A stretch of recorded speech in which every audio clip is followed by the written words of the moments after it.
12-year-old Mikey stood with a clenched fist before a crowd of 1,000 in the town square, his voice echoing between the red brick buildings. "You laughed when I said the horses cried, but today, everyone can hear what I've always heard." The crowd, which had previously mocked his words, now stood in absolute silence, tears streaming down the faces of those who finally understood what a child had been trying to teach them for months. 3 months earlier, nobody in the village of Oakhaven took Mikey Santos seriously. The skinny boy, with unkempt hair and patched-up clothes, was known for his vivid imagination and his tendency to talk to animals as if they were people. The son of a laundress and a retired carpenter, Mikey grew up along the banks of the river that ran through town, where his mother, Rose, washed clothes for the wealthier families in the area. "That boy lives in a fantasy world," Farmer John, owner of the largest farms in the surrounding area, would often say. "He needs to learn that life isn't a fairy tale."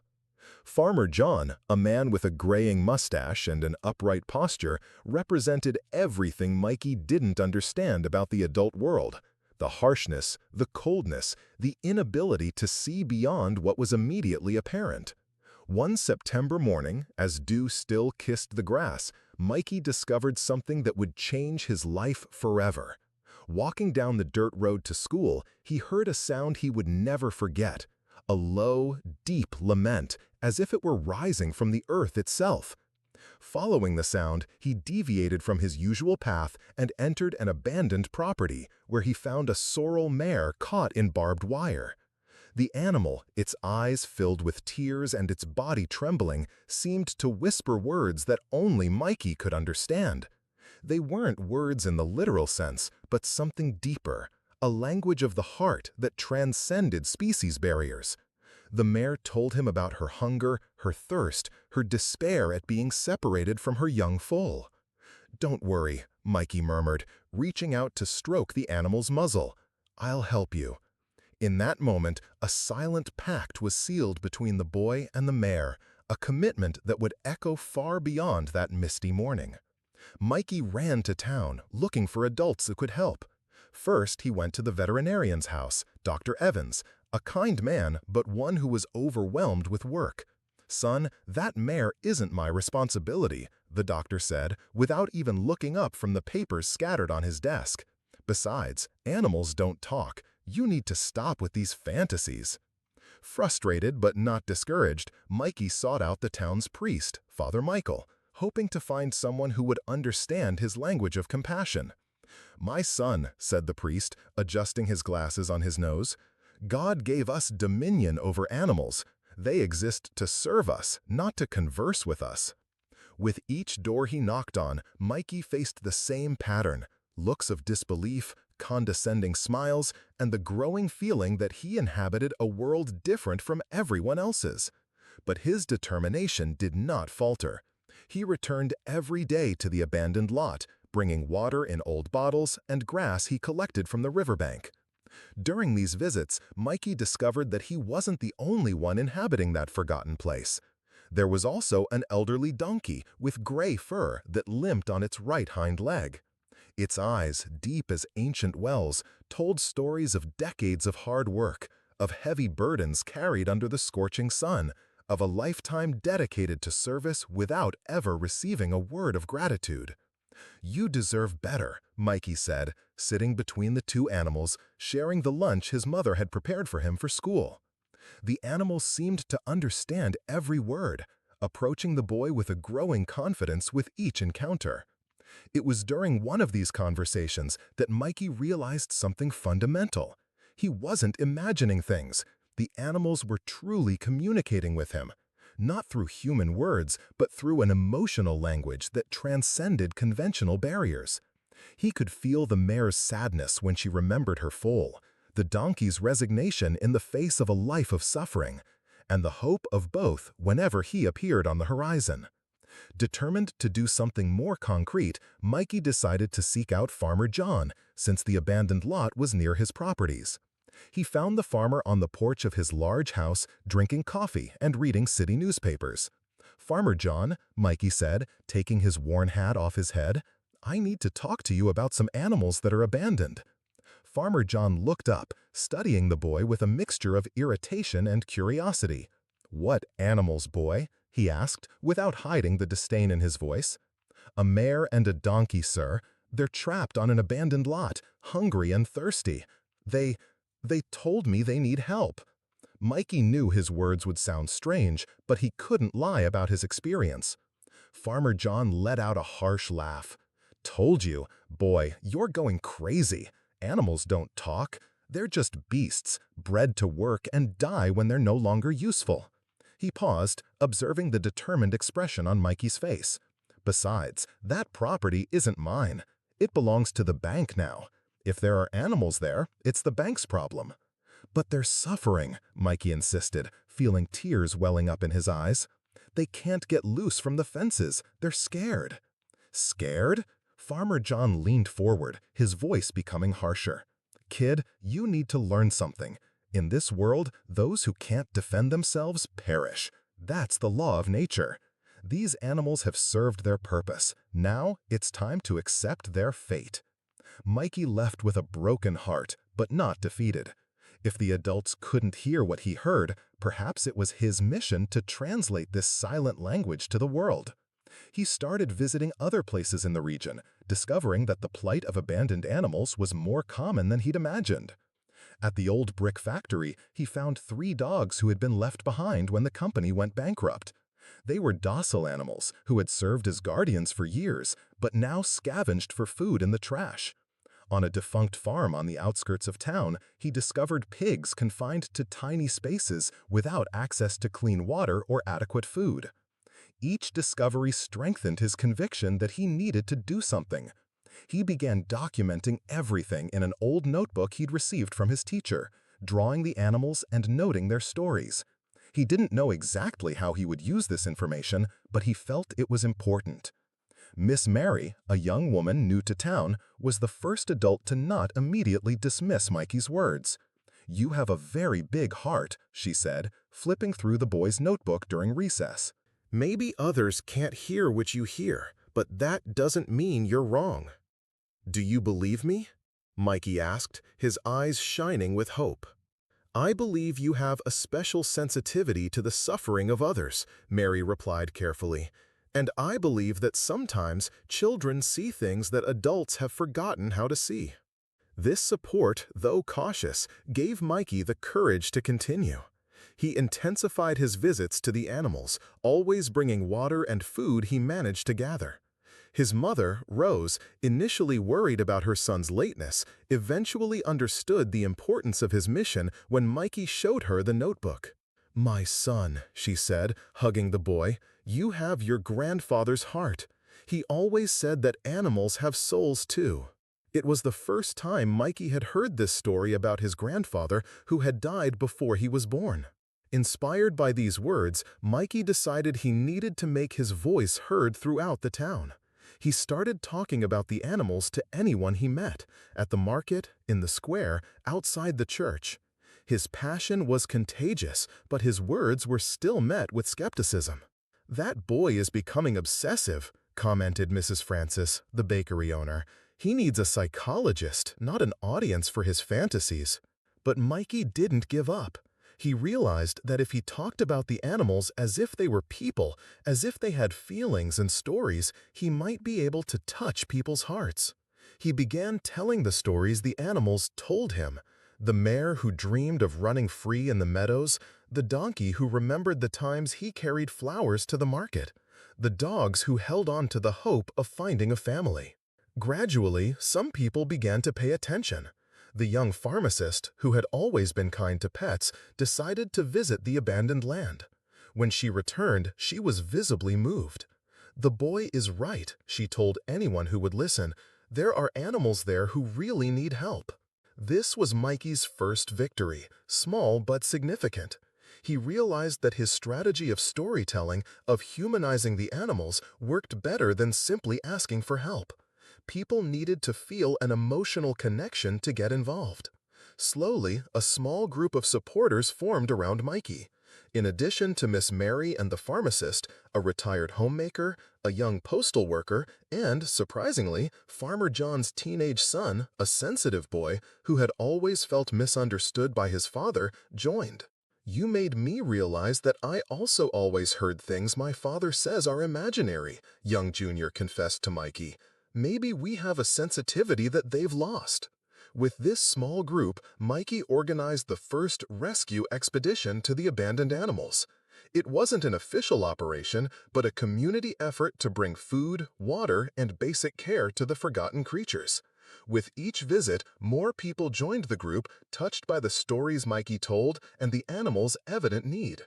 The turning point came when Mikey discovered that some animals were being abandoned intentionally by people who no longer wanted to care for them. They were not just victims of economic circumstances, but of deliberate neglect. This discovery filled him with an indignation he had not known before. "It's not fair," he said to the group during a meeting at Miss Mary's house. "They trust people, they serve for years, and then they're discarded like old objects." That's when Mikey had a bold idea. If people couldn't directly hear what the animals had to say, maybe he could organize an event where this communication could be publicly demonstrated. It wouldn't be a circus show, but an opportunity for everyone to see the animals' emotional intelligence and capacity for connection. The idea met immediate resistance. "This is ridiculous," Farmer John said when he heard about the plan. "You'll turn this town into a laughingstock." But Mikey persisted, knowing this was his only chance to show the world what he saw every day. If you enjoy stories like this, which speak to sensitivity and the importance of hearing the voices the world insists on silencing, don't forget to subscribe to the channel to continue receiving stories that touch the heart and transform perspectives. The preparation for the event lasted weeks. Mikey and his supporters worked to create a safe environment where the animals could demonstrate their intelligence and ability to communicate.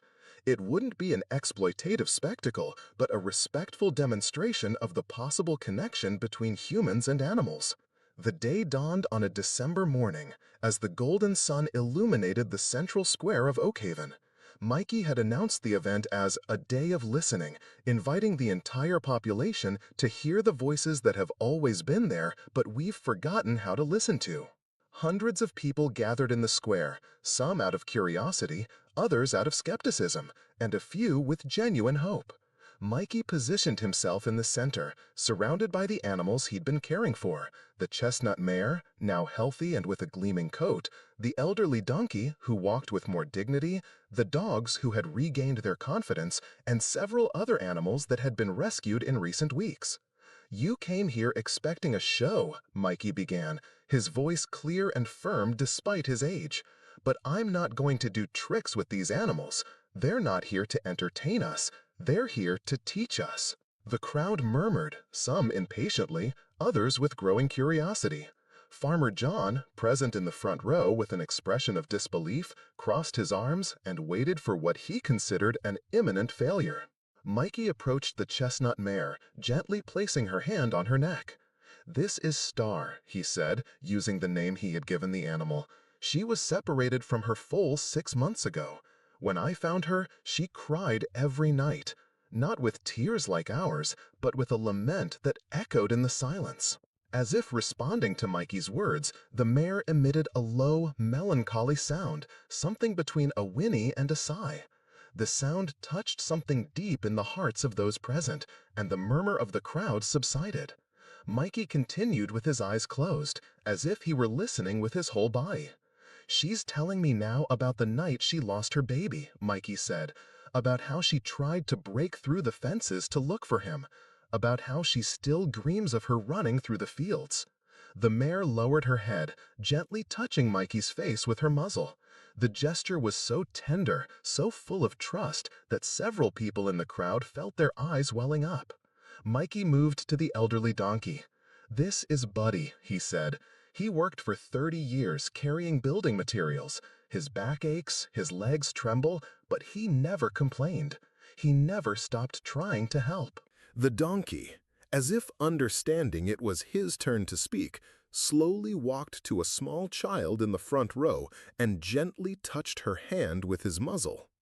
The child laughed, and the pure sound of her joy echoed through the square. "He's saying that his greatest joy has always been making children smile," Mikey translated. That even when he was tired, when his legs ached, seeing a child smile made it all worthwhile. The child's mother, a woman who had always been skeptical of Mikey's stories, felt tears streaming down her face. There was something about the way the donkey interacted with her daughter that transcended rational explanations.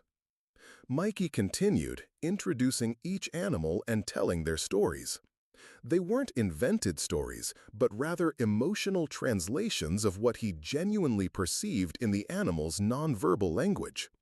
The crowd, initially skeptical, began to connect with each account. When it came to the dog's turn, something magical happened. The three animals, who had been abandoned at the factory, walked through the crowd greeting people, as if they were looking for something specific. One of them stopped in front of an elderly man who was at the back of the square, hidden behind other spectators. "That's Mr. Anthony," someone from the crowd murmured. "He worked at the factory before it closed." The dog approached the man and began to whimper softly, a sound that echoed through the now silent square. Mr. Anthony knelt down, hugging the animal with tears in his eyes. "He remembers me," the man said, his voice choked with emotion. "I always took food to them during lunch. When the factory closed, I couldn't take them home. My wife was sick. I couldn't." The crowd watched in silence as the man reconciled with the dog he had abandoned, not out of cruelty, but because of circumstances beyond his control. It was a moment of mutual forgiveness, of understanding that transcended species. It was then that Mikey realized the crucial moment had arrived. He climbed onto a small makeshift platform and looked at the crowd who were now listening to him with full attention.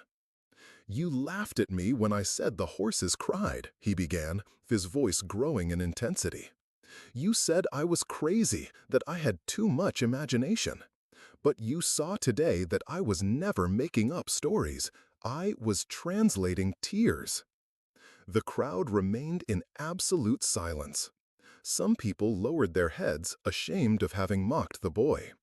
Others simply cried, touched by the truth they had just witnessed. "These animals have always spoken to us," Mikey continued. "They've always told us about their pain, their joy, their dreams. But we stopped listening. We decided they were just objects, that they had no feelings, that they didn't deserve our compassion." Farmer John, who had remained silent throughout the presentation, stepped forward. His expression had changed completely. "Boy," he said, his voice hoarse with emotion, I was wrong, completely wrong." "You weren't wrong, Farmer John," Mikey replied gently. "You just forgot how to listen. But it's never too late to remember." The farmer approached the platform, looking at the crowd. "I have a confession to make," he said. "I have several elderly animals on my property that are no longer useful for work. I was thinking of getting rid of them. But after what I saw today, I realized that they deserve to live out their last years in peace with dignity." The crowd erupted in applause, not only for the farmer, but for Mikey, who had achieved something that seemed impossible, changing the heart of the most inflexible person in town. "I propose," Farmer John continued, "that we create a sanctuary for abandoned animals. I'll donate land from my property, and I hope others will join this initiative." The proposal was met with enthusiasm. One after another, people in the crowd rose to help. The veterinarian offered to provide free health care for the animals. Merchants pledged monthly food donations, and young people volunteered to care for the animals on weekends. Mikey climbed down from the platform, moved but not surprised. He had always known that people were capable of compassion. They just needed someone to show them how to exercise it. In the following months, the sanctuary became a reality. It wasn't just a place to shelter abandoned animals, but an education center where children and adults learned about empathy and respect for all forms of life. Mikey became the young coordinator of the project, working alongside veterinarians, educators, and volunteers. Star, the chestnut mare, was reunited with her foal, who had been located on a neighboring farm. Old Pal, the elderly donkey, spent his last years in peace, surrounded by affection and respect. The dogs found loving families who adopted them, but they continued to visit the sanctuary regularly. Most importantly, however, was the change that occurred in the town itself. People began to pay more attention to the animals around them, to treat them with more kindness, to recognize in them the same need for love and care that all living beings share. Mikey, now 13, remained the humble and dreamy boy he always was, but he had gained something precious: the certainty that his voice mattered, that his perceptions had value, that even though he was small, he could make a difference. One afternoon, while watching the animals playing in the sanctuary, Miss Mary approached him. "You know what you've done, don't you?" she asked. "I helped some animals," Mikey replied simply. "You did much more than that," she said. "You taught an entire town to listen with their hearts. You showed that true wisdom sometimes comes from the youngest, the humblest. You proved that a single voice, when it speaks with sincerity and love, can change the world."